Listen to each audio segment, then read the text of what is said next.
On vous a appris à vous détendre quand un sourire apparaît, à vous pencher en avant quand la voix s'adoucit, à penser que la chaleur équivaut à la bonté. Ainsi, quand ils parlaient doucement, vous écoutiez. Quand ils semblaient sincères, vous leur faisiez confiance. Quand ils agissaient avec amitié, vous baissiez votre garde, mais vous avez été trompé plus de fois que vous ne voulez l'admettre. Pas par des menaces évidentes, pas par une cruauté bruyante, mais par la douceur, par des visages rassurants, par des mots coulés dans du miel, mais porteurs de faux semblants. C'est une blessure que vous ne pouvez expliquer parce qu'elle n'a pas saigné. Elle n'a laissé ni bleu ni cicatrice visible. Elle a simplement persisté. Vous avez supposé la sincérité d'après le ton. Vous avez confondu comportement et vérité. Mais Machiavel savait mieux. Il écrivait que les hommes trompent volontairement et que les apparences pèsent plus que les intentions. Il ne disait pas cela par cynisme, mais pour libérer. Car le monde n'est pas dirigé par les bons, il est dirigé par ceux qui paraissent bons, tout en jouant un jeu plus complexe. Vous n'avez pas été trahi par des monstres, vous avez été trahi par des masques, par des personnes qui savaient exactement comment jouer le rôle dont vous aviez besoin. Ils ont étudié votre gentillesse, imité votre ouverture et vous ont donné juste assez pour paraître crédible. Et vous leur avez tout donné, non pas parce qu'ils le méritaient, mais parce que vous avez cru à la mascarade.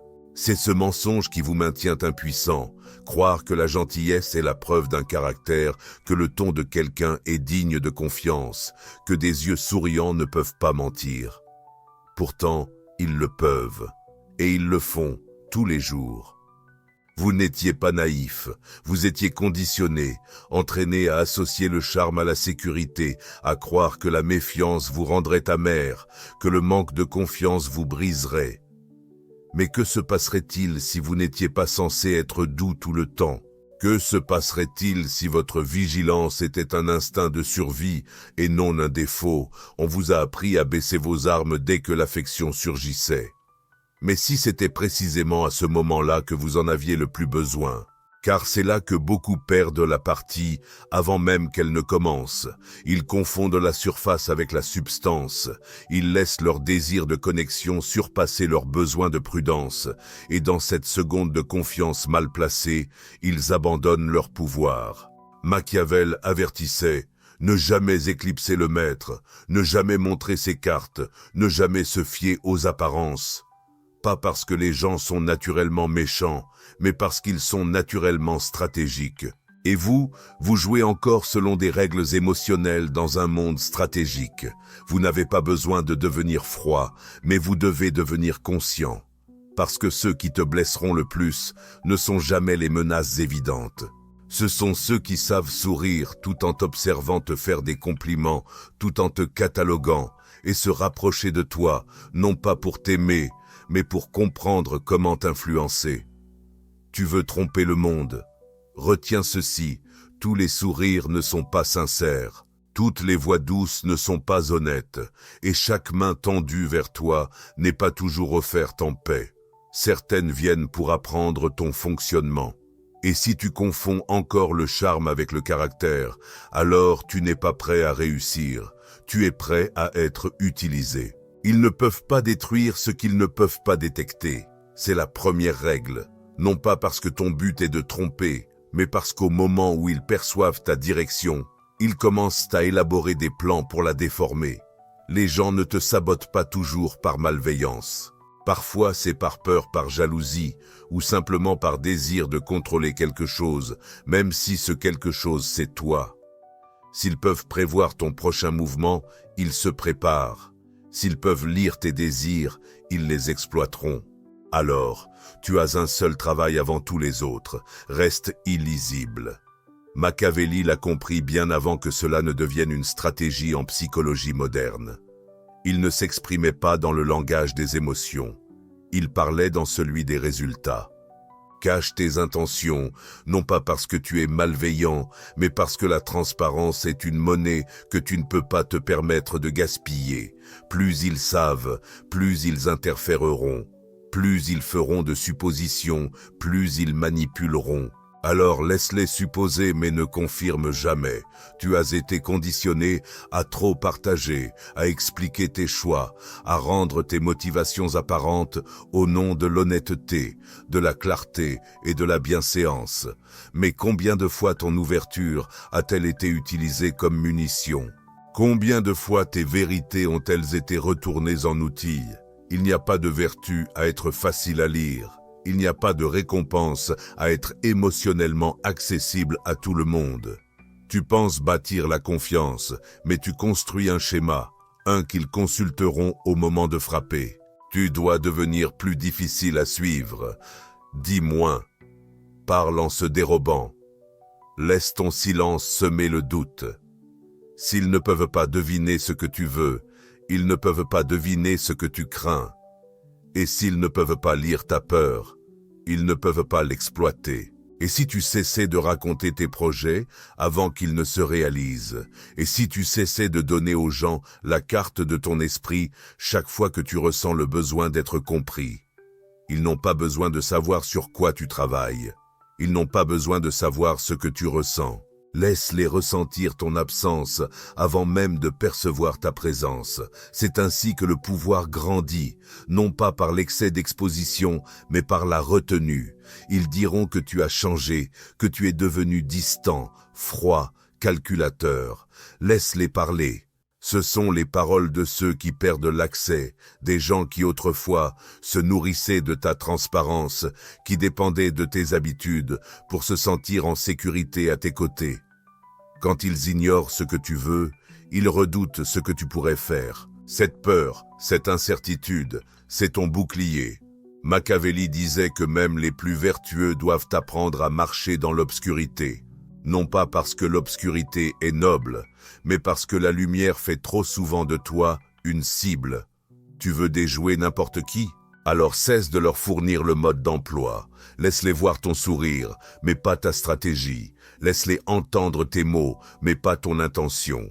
Car au moment où ils ne peuvent plus te prédire, ils ne peuvent plus te contrôler.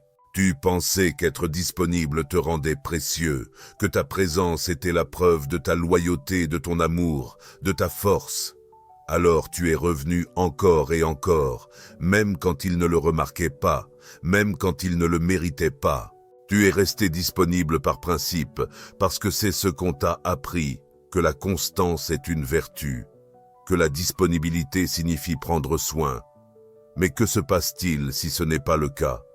Et si ta présence constante était précisément ce qu'ils ont appris à négliger? Machiavelli comprenait quelque chose que la plupart ne réalisent jamais. Le pouvoir diminue lorsqu'il devient prévisible. L'influence s'affaiblit quand elle est toujours accessible. Et plus tu es familier, plus tu deviens oubliable. C'est pourquoi le geste le plus fort est souvent la disparition, non par faiblesse, mais par stratégie. L'absence enseigne ce que la présence ne peut pas. Elle enseigne la valeur, elle enseigne le poids, elle enseigne la conséquence. Quand tu retires ton attention, ils commencent à en percevoir la valeur. Quand tu ne te montres plus à l'improviste, ils commencent à se demander pourquoi ils ont jamais cru que tu le ferais. L'absence n'est pas un vide, c'est du pouvoir concentré. C'est un silence chargé de gravité. Tu crois qu'ils t'oublieront si tu t'en vas, mais que se passe-t-il si partir est la seule manière dont ils se souviendront? L'esprit ne poursuit pas ce qu'il possède, il poursuit ce qu'il craint de perdre. Et quand tu es toujours là, tu deviens du mobilier, prévisible, silencieux, facile. Mais quand tu disparais, quand tu deviens rare, tu deviens une énigme à laquelle ils ne peuvent répondre, un vide qu'ils ne peuvent combler, une présence qu'ils ne peuvent remplacer. Tu n'étais jamais destiné à être constamment accessible. Votre disponibilité n'est pas une vertu, c'est un outil. Et les outils doivent être utilisés avec précision, pas avec désespoir. Que se passerait-il si vous arrêtiez d'initier? Que se passerait-il si vous cessiez d'offrir plus que ce qui est réciproque? Que diriez-vous de devenir délibéré dans vos apparitions, intentionnel dans vos absences? Ce n'est pas une question de jeu, il s'agit de refuser d'être manipulé. Vous avez eu peur que prendre du recul signifie être oublié. Mais Machiavel soutiendrait le contraire. Les gens se souviennent de ceux qui créent des tensions, de ceux qui perturbent le rythme, de ceux qui n'ont pas peur de disparaître quand leur valeur est prise pour acquise. Laissez-les se demander où vous êtes allés. Laissez-les s'asseoir dans l'écho de votre silence. Laissez-les sentir le changement quand ce qu'ils pensaient être toujours là ne l'est soudain plus. Parce que quand vous êtes toujours présent, ils cessent de vous voir. Mais quand vous disparaissez au summum de votre pertinence, ils commencent à vous désirer. Ce désir, cette absence, c'est du contrôle. Et c'est la différence entre être désiré et être utilisé. Donc, retirez-vous, non par amertume, mais par clarté, non par douleur, mais par pouvoir. Laissez votre absence exprimer ce que votre présence n'a jamais pu. Vous ne devez pas être convoqué, vous devez être recherché. Vous n'êtes pas toujours là, et c'est justement pour cela que vous comptez. Vous avez vécu la version de vous-même d'une autre personne, jouant dans une histoire qu'elle a écrite, encadrée par ses attentes, ses étiquettes, son confort. Vous pensiez être noble, les laissant raconter qui vous êtes, ajustant votre ton, restreignant vos besoins, vous rendant plus acceptable. Mais peu à peu, ils ont commencé à vous définir, non par la vérité, mais par le contrôle. Et vous avez joué le jeu parce que vous pensiez qu'être compris signifiait être en sécurité. Mais Machiavel savait que celui qui contrôle le récit contrôle la personne. Il ne s'agit pas de vérité, il s'agit de cadre, de perception, de posséder la version de la réalité à laquelle les autres sont forcés de répondre. Et vous? Vous répondiez à un script qui n'était pas le vôtre. Vous les avez laissés vous encadrer comme le penseur excessif, celui qui dramatise, trop intense, trop émotionnel, trop. Et en vous défendant, vous n'avez fait que renforcer ce cadre. Chaque protestation est devenue une preuve, chaque explication, une supplication.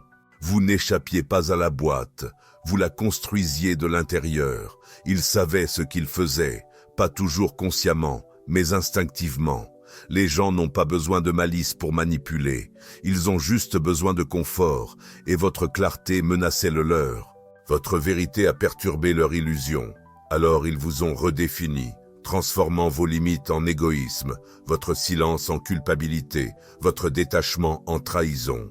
Et vous avez laissé faire parce que vous aviez peur d'être mal compris, car vous croyiez encore au mythe selon lequel la paix vient de l'agrément. Mais Machiavel n'a pas enseigné la paix, il a enseigné le pouvoir. Et le pouvoir ne vient pas du fait d'être aimé, il vient d'être inébranlable, surtout lorsque votre image est déformée. Vous n'avez pas besoin d'être bien vu pour agir correctement.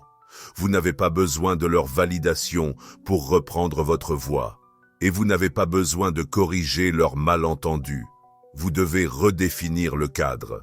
Que se passe-t-il quand vous cessez de vous défendre, quand vous arrêtez de justifier chaque choix, quand vous arrêtez de courir après leur version de vous et commencez à créer la vôtre? Le changement est violent, non pas extérieurement, mais intérieurement. Vous perdez le besoin d'être cru.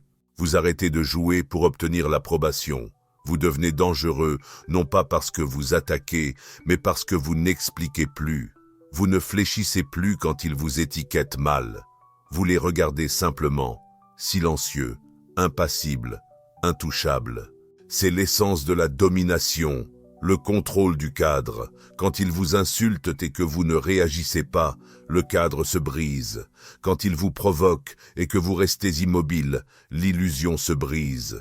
Quand ils essaient de vous diminuer et que vous vous étendez en silence, ils commencent à remettre en question ce qu'ils pensaient savoir.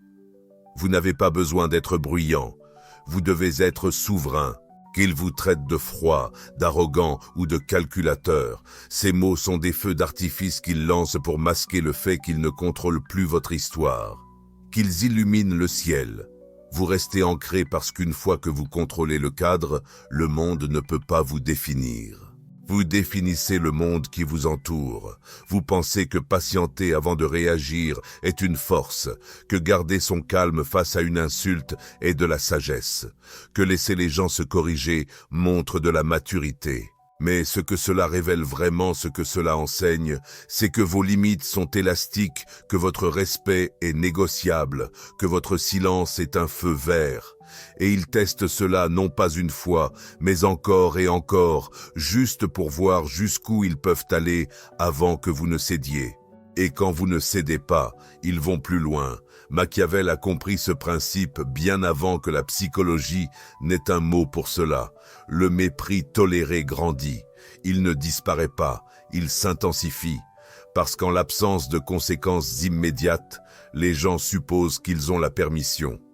Ils supposent que votre passivité équivaut à une acceptation, et chaque fois que vous laissez passer, ils apprennent qu'ils peuvent grimper un peu plus sur votre colonne vertébrale. On vous a appris à différer, à peser vos mots, à attendre le bon moment. Mais le pouvoir n'attend pas. Le pouvoir agit avec précision. Il ne crie pas, il ne prévient pas, il s'impose simplement, sans drame, sans émotion, sans explication. Vous avez pensé que répondre avec intensité vous rendait mesquin. Mais l'indifférence est la véritable arme.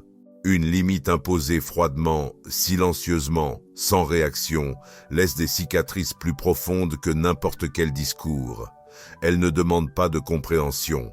Elle ne demande pas d'excuses. Elle met simplement fin au jeu. Vous n'avez pas besoin de crier, vous devez disparaître. Vous devez cesser d'expliquer pourquoi ce qu'ils ont fait vous a blessé. Vous devez arrêter d'ouvrir des portes pour la réconciliation quand ce qui est nécessaire, c'est l'exil. Le manque de respect n'est pas seulement un acte, c'est un test. Une question silencieuse qui demande « Combien de vous êtes-vous prêt à perdre pour qu'ils restent à l'aise ?» Et votre réponse, qu'elle soit exprimée ou avalée, donne le ton. Ils feront semblant que c'était une blague. Ils diront que vous avez mal compris. Mais votre corps n'a pas mal compris. Votre intuition n'a pas fléchi sans raison. Et plus vous expliquez, plus ils deviennent experts dans le langage de votre soumission. Machiavel l'a dit clairement. Ne faites jamais de petits torts à votre ennemi, car s'il survit, il se venge. Et dans votre monde, votre ennemi n'est pas toujours celui qui déclare la guerre. Parfois, c'est l'ami qui transforme lentement votre silence en son terrain de jeu. Alors, que se passe-t-il si vous n'attendez pas cette fois-ci?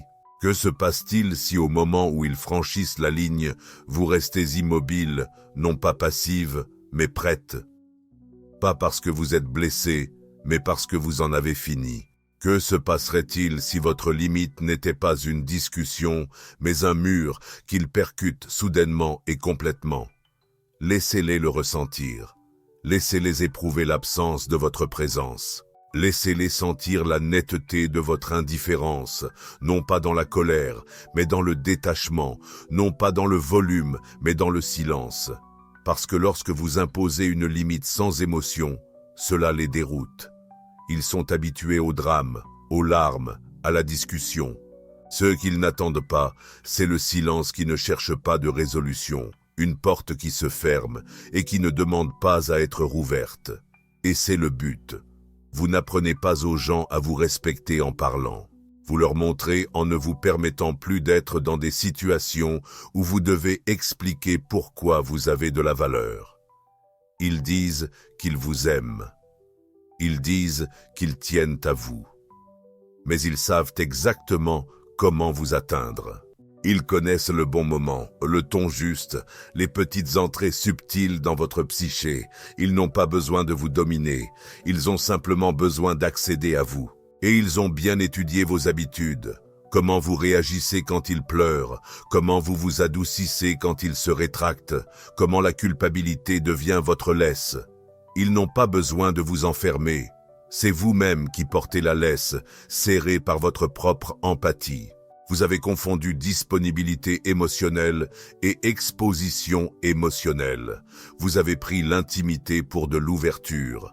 Mais Machiavel vous conseillerait de ne jamais dévoiler la totalité de vos pensées, même à ceux qui vous sont les plus proches. Pas parce que la proximité serait un péché, mais parce que la prévisibilité est une forme de reddition. Et une fois qu'ils peuvent prévoir vos rythmes, ils n'ont plus besoin de force, ils ont juste besoin de familiarité. Vous leur avez grandement facilité la tâche. Vous avez répondu à chaque question, expliqué chaque silence, justifié chaque décision. Vous êtes devenu transparent au nom de la confiance. Et ce faisant, vous êtes devenu vulnérable sans y réfléchir. Vulnérable non pas à l'amour, mais à la manipulation. Car dès qu'ils connaissent votre scénario, ils commencent à orchestrer la pièce, et vous pensez que c'est un compromis, mais c'est de la chorégraphie, du contrôle déguisé en intimité. Chaque fois que vous avez réagi de la même façon, ils en ont pris note. Chaque fois que vous avez pardonné trop vite, ils ont enregistré le délai entre la douleur et la réconciliation. Vous n'étiez pas dans une relation. Vous étiez un rituel, un schéma qu'ils ont appris à déclencher. Et maintenant, ils n'ont plus peur de votre non, car ils savent qu'il vient avec des conditions. Il s'accompagne de douceur, de recul, d'espace pour revenir. Que se passerait-il si vous deveniez illisible ? Que se passerait-il si votre réaction ne suivait plus le même schéma sur lequel il compte, et si votre silence ne voulait plus dire confusion, mais décision finale? Que se passerait-il si votre gentillesse n'était plus synonyme d'obéissance? Il ne saurait plus quoi faire avec vous. Il trébucherait, s'affaireraient, testeraient toutes les vieilles tactiques, blagues, larmes, absences, affections. Mais quand vous devenez illisible, ils perdent leur carte. Et quand ils perdent la carte, ils perdent le contrôle. Vous pensez que les gens veulent vraiment vous connaître en profondeur, mais ce que beaucoup veulent vraiment, c'est savoir comment vous faire réagir, comprendre ce qui vous fait flancher, ce qui vous fait céder. Et plus ils en savent, plus ils vous manipulent comme un terrain qu'ils ont conquis. Machiavel a averti. Ne laissez jamais les autres connaître l'étendue complète de votre esprit. Les mystérieux inspirent le respect. Les transparents sont soumis à l'épreuve. Vous n'avez pas à devenir froid, mais vous devez devenir imprévisible. Alors arrête d'être un manuel qu'ils peuvent consulter dès qu'ils veulent te contrôler.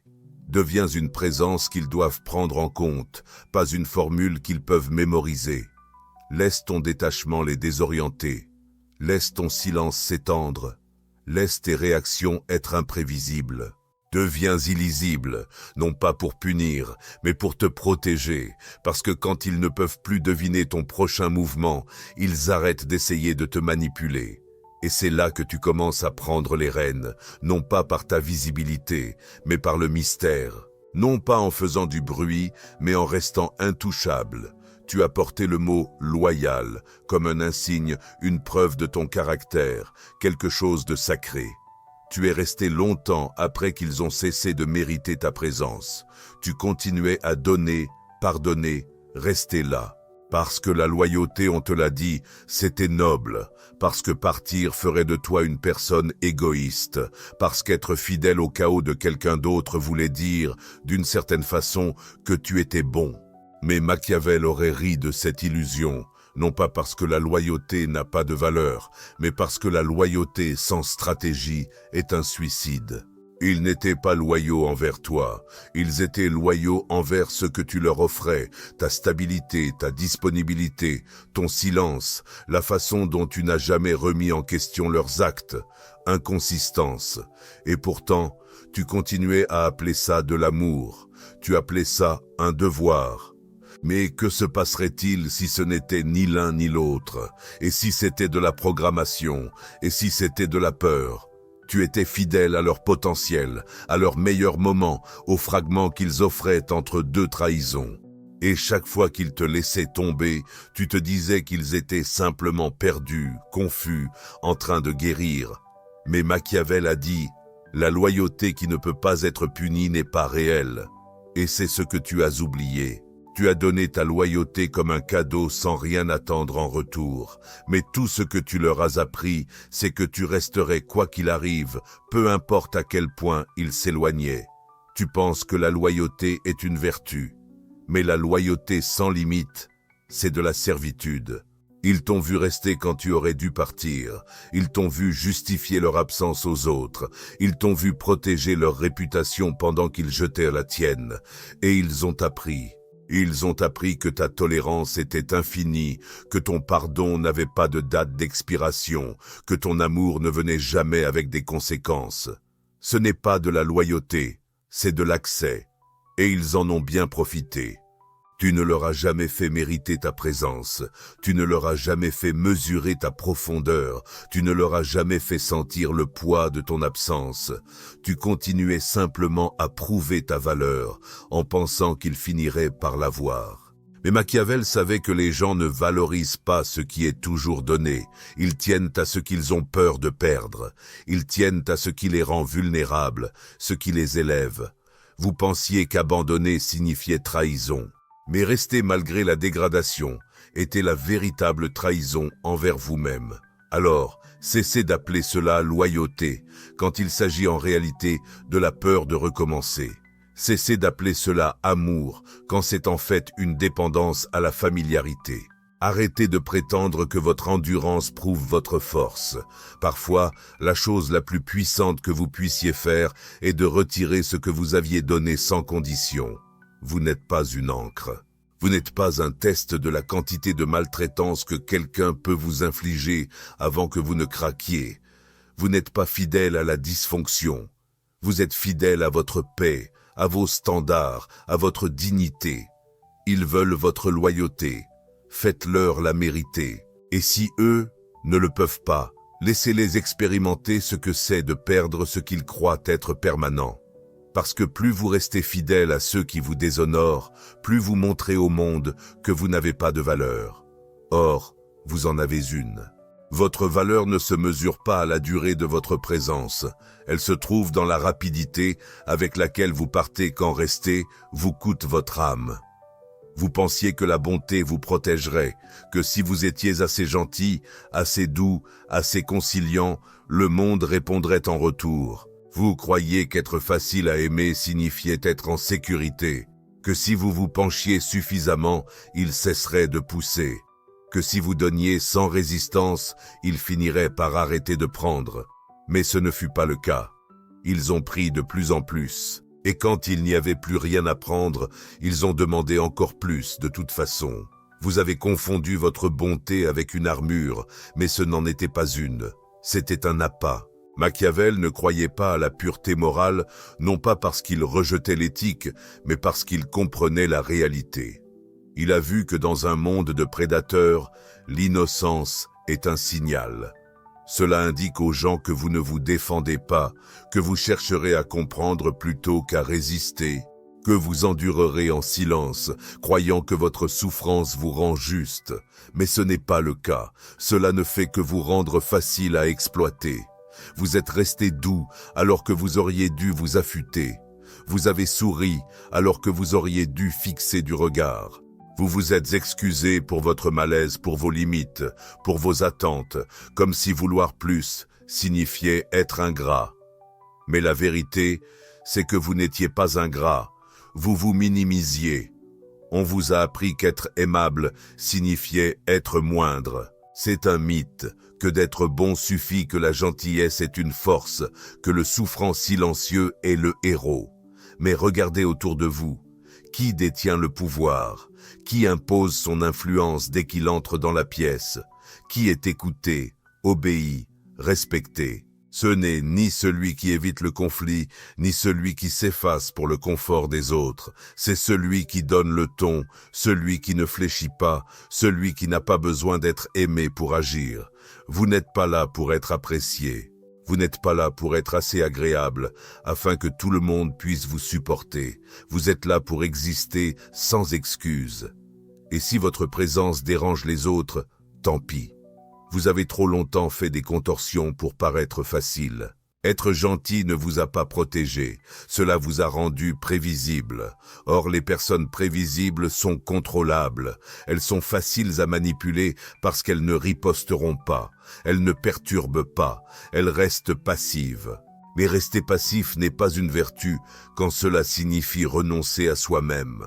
Alors que se passerait-il si vous arrêtiez d'essayer d'être gentil? Pas méchant, pas cruel, juste sincère, juste souverain.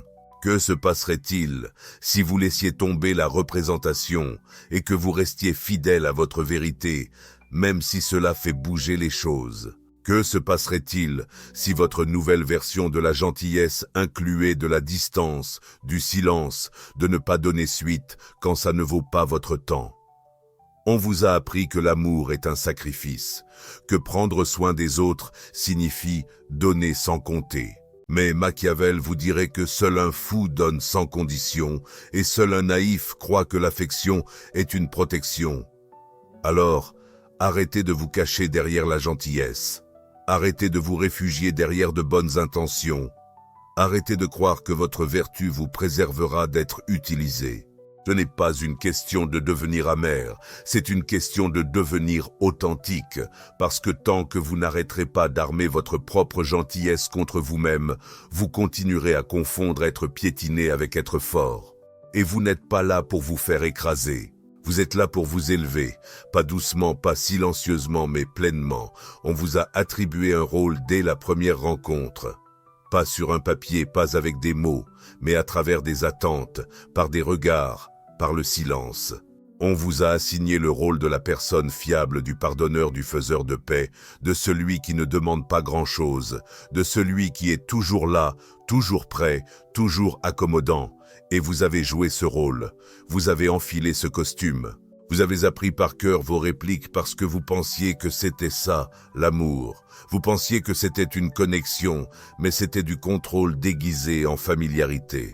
Vous ne l'avez pas vu au début. Comment vous avez peu à peu cessé de réclamer ce dont vous aviez besoin. Comment votre voix s'est adoucie alors qu'elle aurait dû s'affirmer. Comment vos opinions sont devenues négociables. Vous vous êtes convaincu que vous faisiez des compromis, mais ce n'était pas le cas.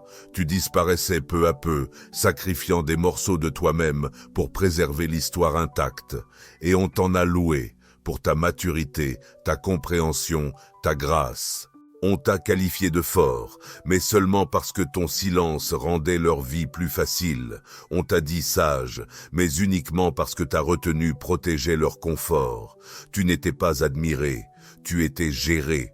Machiavel le comprenait bien avant que cela ne devienne une stratégie émotionnelle. Il savait que les gens ne sont pas fidèles à la vérité, ils sont fidèles à la version de toi qui sert leurs intérêts. Celle qui ne confronte pas, celle qui maintient la paix, celle qui ne menace pas l'équilibre de leur illusion. Mais que se passe-t-il quand tu arrêtes de jouer un rôle? Que se passe-t-il quand tu brûles le scénario?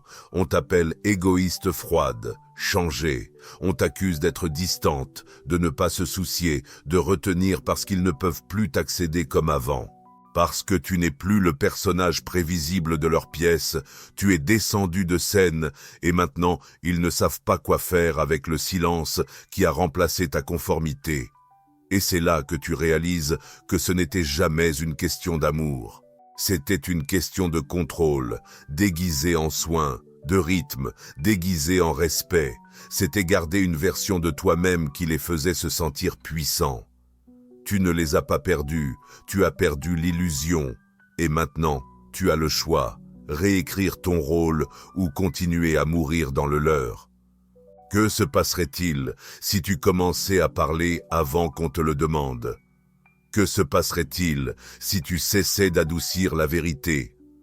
Que se passerait-il si tu t'éloignais sans avoir besoin d'être compris? L'inconfort qu'ils ressentent quand tu évolues n'est pas un signe que tu fais quelque chose de mal. C'est un signe que tu as cessé de faire ce qui les maintenait à l'aise.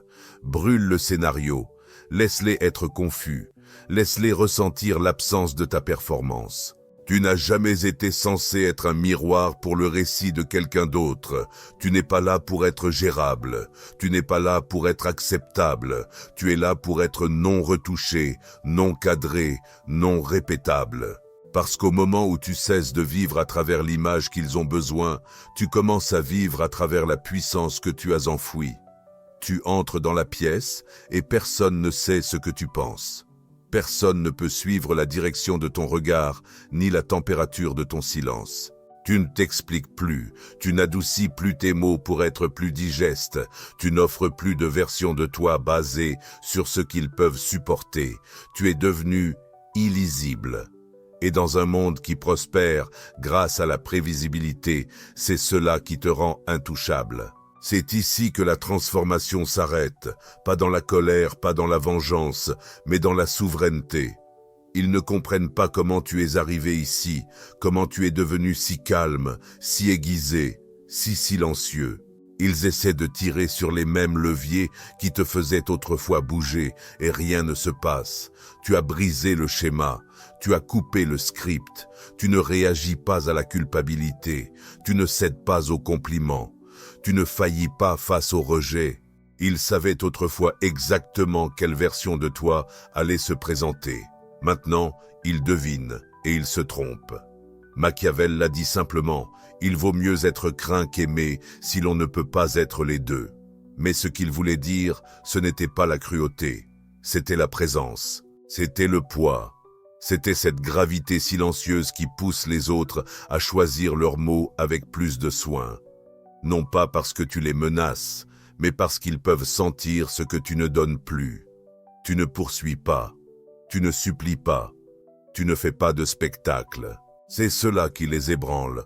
Tu es devenu immunisé face à leurs tactiques, leurs délais, leur confusion, leur agressivité passive. Tu vois tout.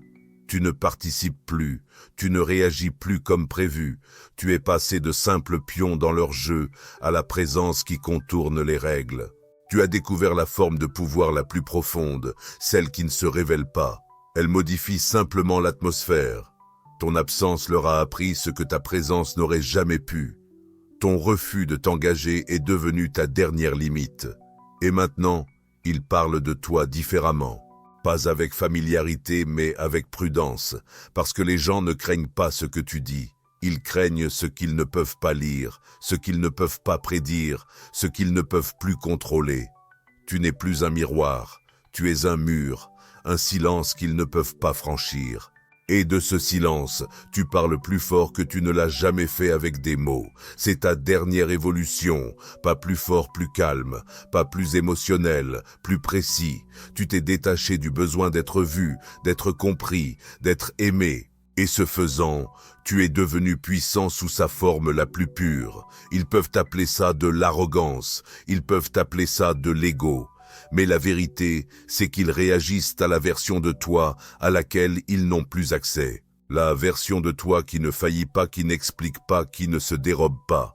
Tu es souverain maintenant. Tu agis par choix, pas par réaction. Tu parles par intention, pas par habitude. Tu avances non pas pour être suivi, mais parce que tu n'as plus besoin d'attendre. Laisse-les le sentir. Laisse-les se souvenir de ce que c'était que de pouvoir te rejoindre, et laisse ce souvenir résonner dans le silence que tu laisses derrière toi. Parce que c'est ce qui arrive lorsque tu retrouves ton être. Tu deviens la question à laquelle ils ne peuvent pas répondre, la porte qu'ils ne peuvent plus ouvrir, la tempête qui ne lève jamais la voix parce qu'elle n'en a pas besoin.